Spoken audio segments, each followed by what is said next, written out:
టాలీవుడ్ వివాదం ఆంధ్రాకు షిఫ్ట్ అయింది. తెలంగాణ సీఎం రేవంత్ చేతగానితనం మరోసారి బట్టబయలైంది. వేతనాల పెంపు కోసం వారం రోజులుగా సమ్మెకు దిగిన సినీ కార్మికులు తమ సమస్యలు తెలంగాణలో పరిష్కారం కావని ఆంధ్ర మంత్రికి తమ ఆవేదన చెప్పుకుంటున్నారు. 30% వేతనాలు పెంచాలని సినీ కార్మికులు ఏకమై షూటింగ్లను బంద్ చేశారు. సమస్యను సద్దుమణిగేలా చేసేందుకు టాలీవుడ్ పెద్దలు ఏవో ప్రయత్నాలు చేశారు. కానీ పెద్దగా పరిష్కారం కాలేదు. ప్రభుత్వ పెద్దలు కూడా పెద్దగా పట్టించుకున్న పాపాన పోలేదు. తెలంగాణ సినిమాటోగ్రఫీ మంత్రి కోమటిరెడ్డి వెంకటరెడ్డి ఇంటిని కూడా ముట్టడించారు. అయినా కోమటిరెడ్డి లెక్కలోకి తీసుకోలేదు. సీఎం రేవంత్ రెడ్డికి ఢిల్లీకి మూటలు మోసుకెళ్లడంతోనే సమయం సరిపోవట్లేదు. అందుకే సినీ కార్మికులు ఏపీకి షిఫ్ట్ అయ్యారు. తెలుగు ఫిలిం ఛాంబర్ అసోసియేషన్ సభ్యులు ఏపీ రాజధానికి అమరావతిలో ఆ రాష్ట్ర సినిమాటోగ్రఫీ శాఖ మంత్రి కందుల దుర్గేష్తో భేటీ అయ్యారు. సినీ కార్మికుల సమ్మె నేపథ్యంలో ఈ భేటీకి ప్రాధాన్యత ఏర్పడింది. ఏమైనా తాజా పరిణామాల నేపథ్యంలో ఏపీ మంత్రితో టాలీవుడ్ ప్రతినిధుల సమావేశం ఆసక్తి రేపుతోంది. వేతనాల పెంపు కోసం గత కొన్ని రోజులుగా సినీ కార్మికులు చేస్తున్న నిరసన షూటింగ్స్ బంద్కు దారితీసింది. ఫెడరేషన్ కు సహకరించకుండా షూటింగ్స్ బంద్ చేయాలని నిర్మాతలకు ఫిలిం ఛాంబర్ ఆదేశాలు జారీ చేసింది. దీంతో నేటి నుంచి అన్ని సినిమాల షూటింగ్స్ నిలిచిపోయాయి. రైట్, ఇక ఇదే అంశానికి సంబంధించి మరింత సమాచారం మా ప్రతినిధి శేఖర్ అందిస్తారు. శేఖర్, టాలీవుడ్ వివాదం ఏపీకి షిఫ్ట్ అయింది, దానికి సంబంధించి డీటెయిల్స్ ఏంటి? Thank you Sindhura. కొంతసేపటి క్రితమే Telugu film producers Andhra Pradesh cinematography మంత్రిని దుర్గేష్ గారిని కలవడం జరిగింది. కలిసి తెలుగు ఫిలిం ఇండస్ట్రీలో ఉంటున్న సమస్యలు, ఆ సమస్యలు పట్ల కార్మికుల సమస్యలు అన్ని దుర్గేష్ తో చర్చించడం జరిగింది. ఆ దుర్గేష్ గారు కూడా, ఆ సినిమాటోగ్రఫీ దుర్గేష్ కూడా అఫీషియల్ గా తన ట్విట్టర్ ద్వారా నిర్మాతలను కలిసి వాళ్ళ సమస్యలను తెలియజేయడం జరిగింది. ఆ సమస్యల్ని deputy CM Pawan Kalyan, CM Chandrababu నాయుడుతో చర్చించి వాళ్ళకు ఒక అపాయింట్మెంట్ ఏర్పాటు చేసి వాళ్ళ సమస్యలన్నీ పరిష్కార దిశగా నేను ప్రయత్నం చేస్తానని చెప్పి తన సోషల్ మీడియా వేదికగా తను చేయడం జరిగింది. ఏదేమైనప్పటికీ హైదరాబాద్ లో ఉన్న సమస్య ఇప్పుడు ఆంధ్రప్రదేశ్ అమరావతికి చేరుకుంది. ఫిల్మ్ ఇండస్ట్రీలోని సమస్యను పరిష్కరించడానికి ఒక పెద్ద దిక్కనే వాళ్ళు లేకుండా పోయాడని చెప్పి ఫిల్మ్ ఇండస్ట్రీ నుంచి ఎంతో మంది వాపోతున్నారు. తెలంగాణ ప్రభుత్వం నుంచి కూడా మాకు ఎలాంటి సహకారం లభించలేదని చెప్పి నిర్మాతలు కానీ, అటువైపు కార్మికులు కానీ, నిర్మాతలు అయితే అసలు మాతో సంప్రదింపులే లేకుండా కోమటిరెడ్డి వెంకటరెడ్డికి సినిమాటోగ్రఫీ మంత్రి గారు వాళ్ళ కార్మికులు సపోర్ట్ చేస్తూ మాట్లాడాడు.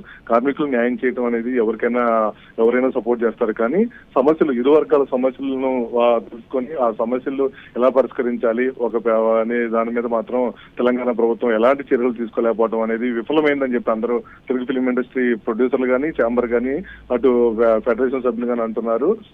తెలుగు ఫిలిం ఇండస్ట్రీ ఎప్పటి నుంచో హైదరాబాద్ లో పాతుకుపోయిన సందర్భంలో తెలుగు ఫిలిం ఇండస్ట్రీ ఎలాంటి సమస్య వచ్చినా, గత ప్రభుత్వం కేసీఆర్ గారి ప్రభుత్వం ఎలాంటి సమస్య వచ్చినా ముందుండి ఆ సమస్యను సానుకూలంగా ఇరు వర్గాలను కూర్చోబెట్టి మాట్లాడి ఛాంబర్ ద్వారా, నిర్మాతల మండలి ద్వారా సమస్యను పరిష్కరించేవాళ్ళు. కేటీఆర్ గారు కానీ, అటు కేసీఆర్ గారు కానీ వాళ్ళు చాలా దగ్గరగా ఉంటూ ఇండస్ట్రీని క్లీన్ గా అబ్జర్వ్ చేస్తూ ఎప్పుడు సమస్య వస్తే ఆ సమస్యని బయటకు కూడా రానియకుండా ఆ సమస్య పరిష్కరించే దిశగా వాళ్ళు ప్రయత్నాలు చేశారు. కానీ ఇప్పుడున్న రేవంత్ రెడ్డి ప్రభుత్వం మాత్రం అలాంటి విధంగా ఇప్పటి వరకు కూడా ఎలాంటి చర్చలు కూడా కొనసాగించలేదంటే, రెండు వర్గాల మధ్య ఫెడరేషన్ కానీ, నిర్మాతలు కానీ చర్చలు పిలిచి ఈ రోజు పిలవడం జరిగింది. ఇప్పటి వరకు కూడా 8 రోజులు గడుస్తున్న సమ్మె స్టార్ట్ అయ్యి 8 రోజులు గడుస్తున్నా కానీ తెలంగాణ ప్రభుత్వం మాత్రం ఎలాంటి ప్రత్యామ్నాయ మార్గాలు కానీ, ఆ సమస్యను పరిష్కరించే దిశగా మాత్రం ఎలాంటి ప్రయత్నాలు చేయలేదని చెప్పి ఇండస్ట్రీ పెద్దలు అంటున్నారు. తెలంగాణ ప్రభుత్వం, ఈ రేవంత్ రెడ్డి ప్రభుత్వం అనేది ఒక విఫలమైంది. ఈ విషయంలో 8 రోజులు జరిగే సమస్యను పరిష్కరించే దిశగా ఎలాంటి ప్రయత్నం జరగకపోగా ఆ సమస్యను కనీసం కూర్చోబెట్టి మాట్లాడే స్థితిలో కూడా ప్రభుత్వం నుంచి కోమటిరెడ్డి ప్రభుత్వం మాత్రం ముందుకు రాలేకపోయేది. ఏదనంటే దిల్ రాజుతో కమిటీ ఏర్పాటు చేశాము, ఆ దిల్ రాజు ఆ సమస్య పరిష్కరణ దిశగా, ఎఫ్డీసీ చైర్మన్ దిల్ రాజు ఆ సమస్య పరిష్కరణ దిశగా మాట్లాడుతున్నాడు అని అంటున్నారు తప్ప ఈ సమస్య ముందుకు తీసుకెళ్లేదు.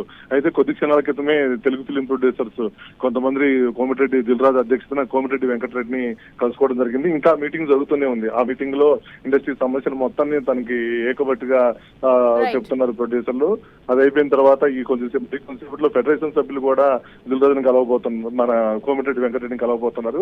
కలిసిన తర్వాత ఇరు వర్గాల మధ్య జరిగిన ఎలాంటి చర్చలు జరుగుతాయి, ఆ చర్చకు ఎలాంటి పరిష్కారం ప్రభుత్వం నుంచి ఫిలిం ఛాంబర్ కి అందజేస్తారనే దాన్ని మాత్రం అందరూ ఉత్కంఠంగా వెయిట్ చేస్తున్నారు. ఏదేమైనా ఈ రోజు తెలంగాణ ప్రభుత్వం ఎలాంటి నిర్ణయం తీసుకోబోతుంది ఈ విషయం మీద అనేది మాత్రం తెలుగు ఫిలిం ఇండస్ట్రీ క్లీన్ గా అబ్జర్వ్ చేస్తుంది.